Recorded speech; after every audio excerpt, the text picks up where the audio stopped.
Next हम लोग बात करेंगे आपका जो इससे पहले हमने वीडियो में इस चीज़ को पढ़ा था कि advantage disadvantage of chemical reactions के बारे में, अनदर टाइप्स ऑफ जो आपका इक्वेशन है उसके बारे में हम लोग जान लें कि बहुत सारे कम ही जगह इस चीज़ की चर्चा किया जाता है। वो है आपका वाटर आयनिक इक्वेशन। ये किस प्रकार का इक्वेशन, क्योंकि हम लोगों ने पढ़ा है बैलेंस इक्वेशन, अनबैलेंस इक्वेशन, उसी तरीके से ये है आपका आयनिक इक्वेशन। देखते हैं the chemical equation in which the soluble compounds that dissociate और ionised are called ionic equation.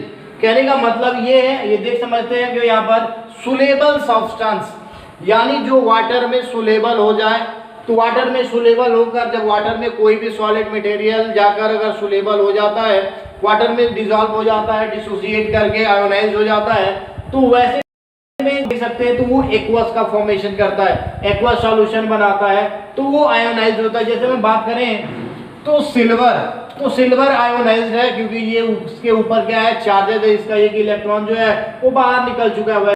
की चर्चा किया जाए तो क्लोरीन भी आपका एक्वस है और क्लोरीन यानी मोल्टेन स्टेट में है दोनों के दोनों। तो क्लोरीन आपका एक इलेक्ट्रॉन को गेन किया हुआ है जिसकी वजह से ये क्या है, निगेटिव बना हुआ है। अब ये दोनों करके एक न्यूट्रल कंपाउंड का फॉर्मेशन करेंगे, जो न्यूट्रल कंपाउंड आपका AgCl यानी सिल्वर क्लोराइड बनाता है। यही सिल्वर क्लोराइड जो है आपके सॉलिड के फॉर्म यानी दो एक्वस जब मिलेंगे तब जाकर ये बनाता है सॉलिड, और ये न्यूट्रल कंपाउंड होता है। दो चार्जेस यानी आपका एक पॉजिटिव और दूसरा नेगेटिव दोनों मिलकर बनाता है आपका न्यूट्रल कंपाउंड जो AgCl है। नेक्स्ट हम लोग बात करेंगे वो है टाइप्स ऑफ केमिकल रिएक्शंस के बारे में। तो as we know there are 5 types of chemical reaction: combination reaction, decomposition reaction, displacement reaction, double displacement reaction, oxidation and reduction reaction. One by one करके हम लोग इन सभी रिएक्शंस के बारे में पढ़ेंगे। सबसे पहले हम लोग बात करेंगे कॉम्बिनेशन रिएक्शंस के बारे में।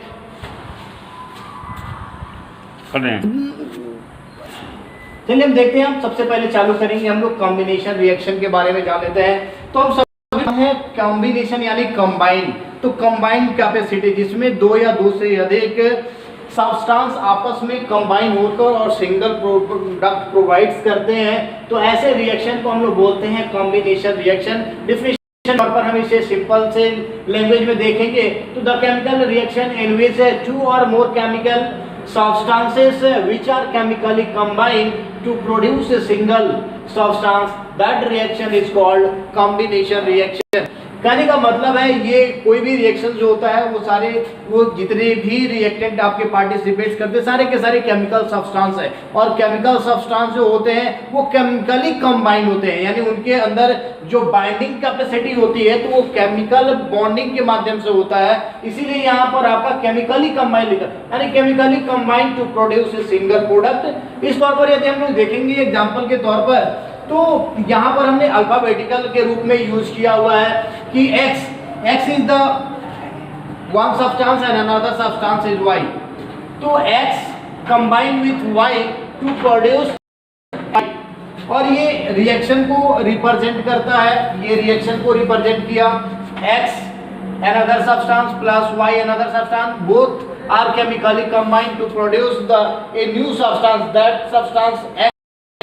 इस तरीके में अगर हम बात करेंगे आगे कि कैसे एक केवल सिंगल प्रोडक्ट तैयार हो, क्योंकि बहुत सारे रिएक्शन इसमें देखने को मिलेंगे, तो किस को जैसे में एलिमेंट कंबाइन करेगा, एलिमेंट कंपाउंड कंबाइन करेगा, कंपाउंड कंबाइन करेगा, लेकिन बट यहाँ पर प्रोडक्ट के रूप में सिंगल प्रोडक्ट निकले, इस चीज पर होगा when the 2 elements to form a compound, यानी दो एलिमेंट को मिलकर कंपाउंड बनाना है। When 2 or more compound combine to form a new compound, when 1 element and 1 compound combine to give a new। अब नेक्स्ट इस चीज को हम लोग देखेंगे, बात करेंगे when 2 element to form a compound, इसके बारे में।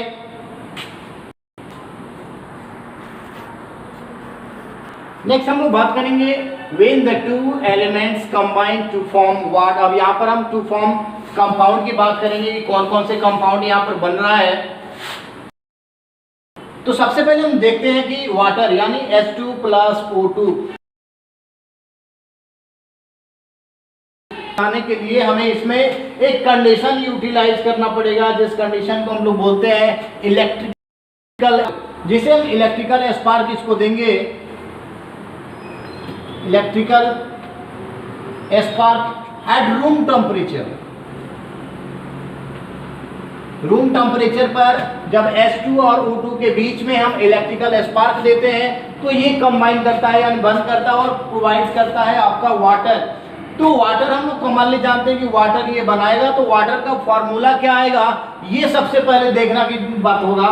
तो हम बात करेंगे सिंबल ऑफ हाइड्रोजन, तो symbol of hydrogen 1, symbol of oxygen O, valency of hydrogen 1, valency of oxygen 2। Cross multiplication करेंगे बनाएगा आपका H2O। अब यहाँ पर हम लिख देंगे H2O। ये जो बना आपका स्केलेटन इक्वेशन यानी अनबैलेंस इक्वेशन है, हमें हर हालत में at any cost balance chemical right करना होता है। तो इसको राइट करने के लिए मास यानी law of conservation of matter के आधार पर इसे बैलेंस करना होगा, यानी दोनों तरफ रिएक्टेंट साइड के तरफ और प्रोडक्ट साइड के तरफ दोनों तरफ equal number of atom present हो, इस चीज पर ध्यान देना होता है। हमें इसमें कोफिशिएंट यानी सिंबल या केमिकल फार्मूला के बिफोर हमें कोफिशिएंट यूज करना होता है। तो इसमें हम कोफिशिएंट के रूप में यूज करने से पहले एक बार हम काउंट कर लेते हैं। H यानी हाइड्रोजन एटम, 2 ऑक्सीजन एटम, ये दोनों रिएक्टेंट साइड की तरफ प्रोडक्ट साइड की तरफ hydrogen atom 2, but 1 oxygen atom is reduced then reactant side, यानी की तरफ एक ऑक्सीजन एटम कम है, बट ये इधर देखते हैं। अब इसको बैलेंस करने के लिए हमें हाइड्रोजन को बैलेंस करना होगा, यानी ऑक्सीजन को बैलेंस करने के लिए कोफिशिएंट हमने इसमें 2 यूज कर लिया। जैसे ही 2 यूज किया ऑक्सीजन एटम दोनों तरफ बैलेंस हो गया। अब बात करना है कि हाइड्रोजन यहाँ पर 4 हो गया, हाइड्रोजन यहाँ पर 2 एटम है, तो हाइड्रोजन को बैलेंस करने के लिए 2 को 4 बनाने के लिए फिर से इसमें कोफिशिएंट 2 से हमें मल्टीप्लाई कर देना होगा और ये इक्वेशन हमारा बैलेंस हो गया।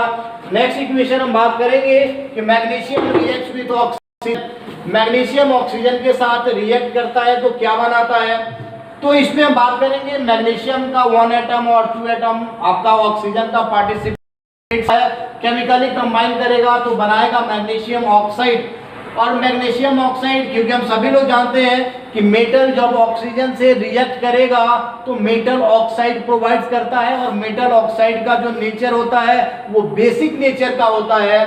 तो यहाँ पर ये जितने भी लिखा हुआ है सारे के सारे मेटल है एक्सेप्ट हाइड्रोजन, सारे के सारे मेटल अपना ऑक्साइड देंगे। तो ऑक्साइड का क्या फॉर्मूला होगा इस चीज को चेक कर लेते हैं। Symbol of magnesium, symbol of oxygen, valency of magnesium 2, valency of oxygen 2, दोनों के दोनों न्यूट्रलाइज करके बना देंगे MgO।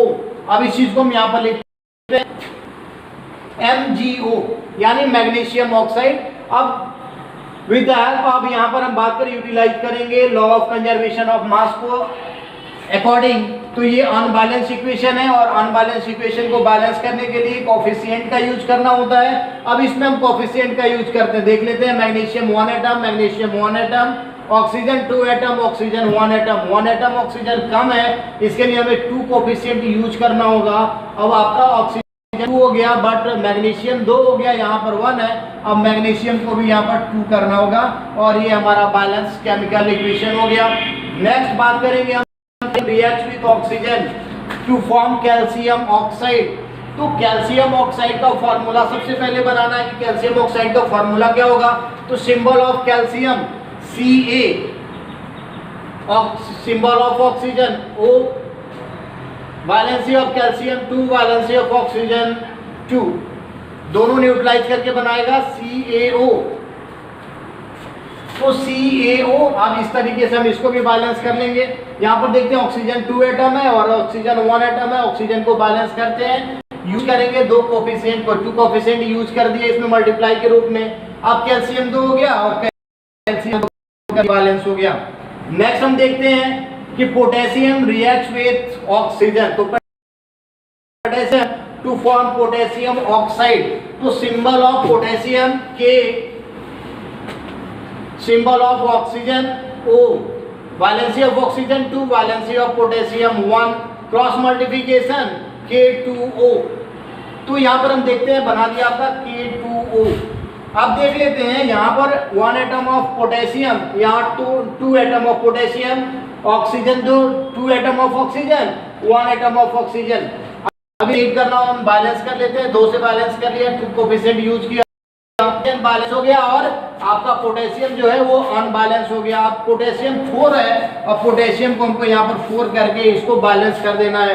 अब ये बैलेंस हो गया। नेक्स्ट जो हमारा है सोडियम रिएक्ट्स विथ ऑक्सीजन, तो sodium oxygen to form sodium oxide.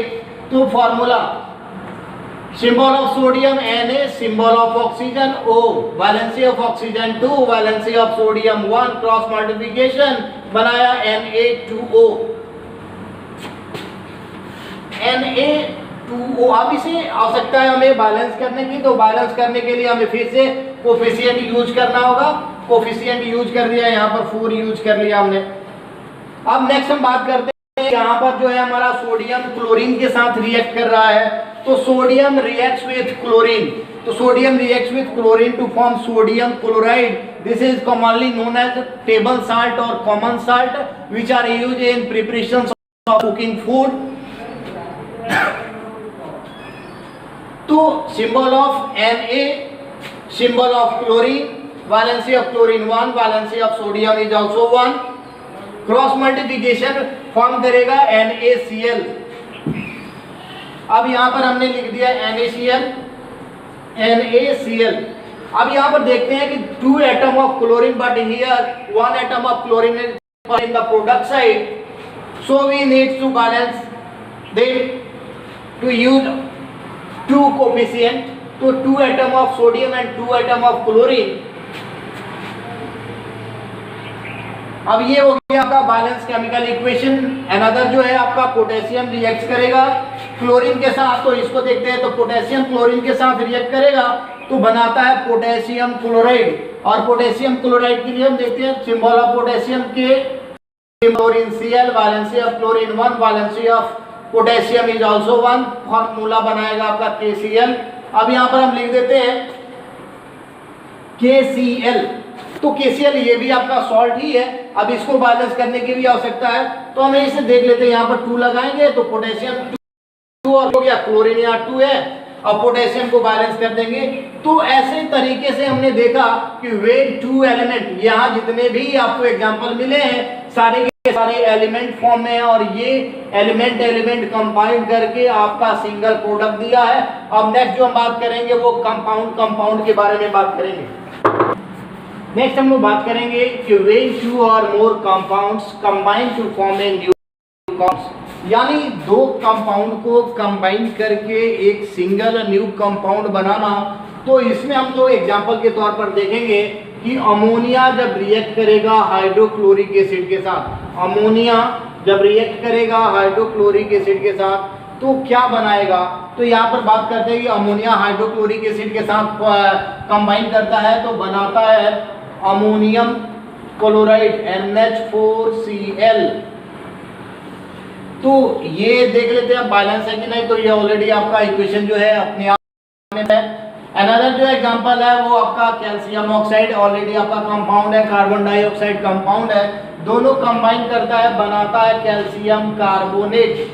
और कैल्शियम कार्बोनेट का आप देख सकते हैं यहाँ पर कैल्शियम कार्बोनेट कंबाइन करके बना लिया, ये ऑलरेडी आपका बैलेंस है।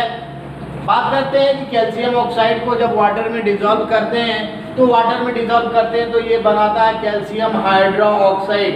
क्या बनाता है ये कैल्शियम हाइड्रोक्साइड। और इसके साथ में है ये, क्योंकि एक्सोथर्मिक रिएक्शन है जिसके वजह से इसमें हीट क्या होता है, हीट इवॉल्व होता है, यानी हीट इसमें जो होता है निकलता है बाहर।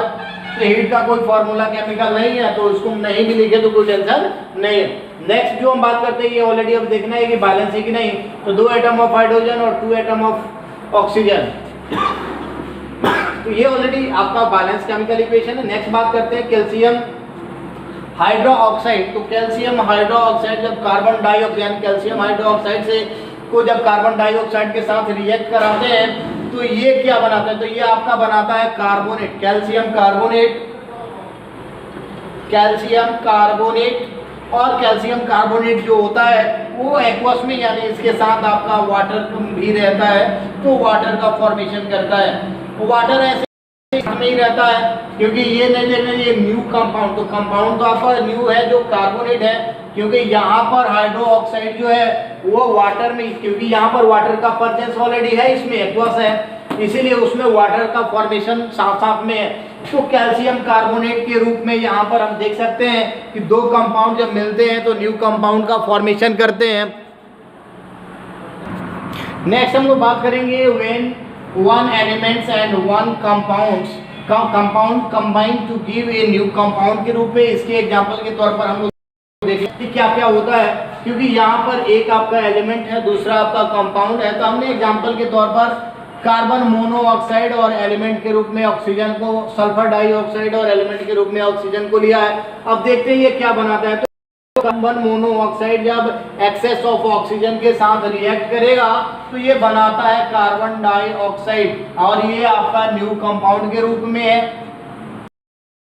डाइऑक्साइड जब एक्सेस ऑफ ऑक्सीजन के रूप में ये रिएक्ट करता है तो ये बनाता है SO3।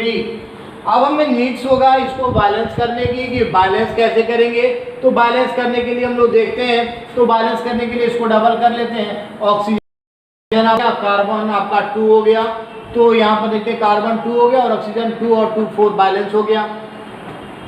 अब हम यहाँ बात करेंगे तो इसको डबल कर देते हैं, तो डबल किए तो S डबल हो गया, S को डबल कर दिए तो ये 4 और 2 6 और ये ऑलरेडी क्या हो गया, बैलेंस हो गया। अब अनदर जो हम नेक्स्ट जो पढ़ेंगे वो डीकम्पोजिशन रिएक्शन के बारे में पढ़ेंगे कि डीकम्पोजिशन रिएक्शन होता। नेक्स्ट जो हम लोग का जो रिएक्शन है वो आपका डीकम्पोजिशन रिएक्शन।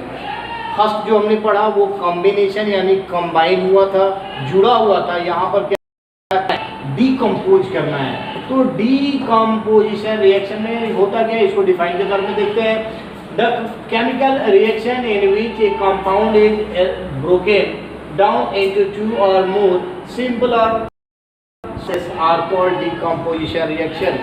यानी कहने का मतलब वैसा केमिकल रिएक्शन जिसमें कंपाउंड को तोड़कर छोटे छोटे टुकड़ों में बांटा जाता है, तो ऐसे रिएक्शन को हम लोग बोलते हैं डीकम्पोजिशन रिएक्शन। इस चीज़ को थोड़ा सा एग्जाम्पल समझ लेते हैं कि एग्जाम्पल से तो बात करते हैं कि सिल्वर क्लोराइड AgCl, तो सिल्वर क्लोराइड को सन के प्रेजेंस में, सिल्वर क्लोराइड को सन के प्रेजेंस में जब हम डिकम्पोज करते हैं तो सिल्वर क्लोराइड जो है टूट जाता है सिल्वर प्लस क्लोरीन में, तो सिल्वर प्लस क्लोरीन में ये टूटता है।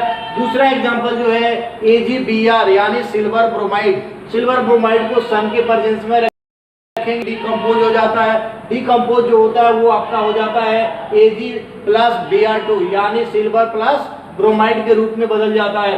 नेक्स्ट हम बात करते हैं कैल्शियम कार्बोनेट की। तो कैल्शियम कार्बोनेट को जब हम करते हैं तो हीट करने के बाद कैल्शियम कार्बोनेट कैल्शियम ऑक्साइड और कार्बन डाइऑक्साइड में ब्रेक हो जाता है। ये दो सिंपलर फॉर्म हो गया, तो सिंपलर फॉर्म में बन जाता है।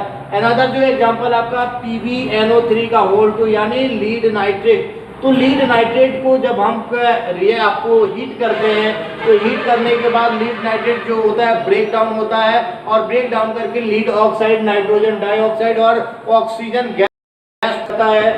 नेक्स्ट बात करेंगे हम जो सोडियम हाइड्रोजन कार्बोनेट, जिसको हम लोग बेकिंग सोडा यानी सोडियम हाइड्रोजन कार्बोनेट को जब ब्रेक डाउन करेंगे तो यहाँ पर सोडियम कार्बोनेट बनाएगा। सोडियम कार्बोनेट के साथ आपका कार्बन और वाटर आपका वेपर के रूप में निकलेगा।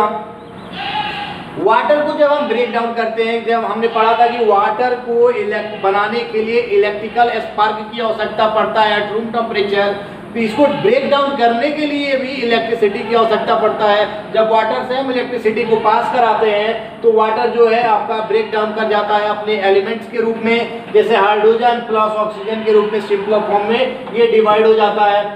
NaCl सोडियम क्लोराइड, तो सोडियम क्लोराइड जो है ये भी आपको इलेक्ट्रिसिटी पास करने के बाद टूट जाता है, Na प्लस Cl2 में विभक्त होता है। बात करते हैं एल्युमिनियम ऑक्साइड की, तो एल्युमिनियम ऑक्साइड को भी हम इलेक्ट्रिसिटी पास करके एल्युमिनियम और ऑक्सीजन में इसको ब्रेक कर देते हैं। तो यहाँ पर हमने देखा कि किस चीज़ को कैसे ब्रेक किया जाता है, यानी on the basis of the catalyst decomposition reaction into 3 categories. यहाँ पर हमने देखा एक तो सनलाइट जिसे हम लोग फोटो डिकम्पोजिशन रिएक्शन के रूप में देखेंगे।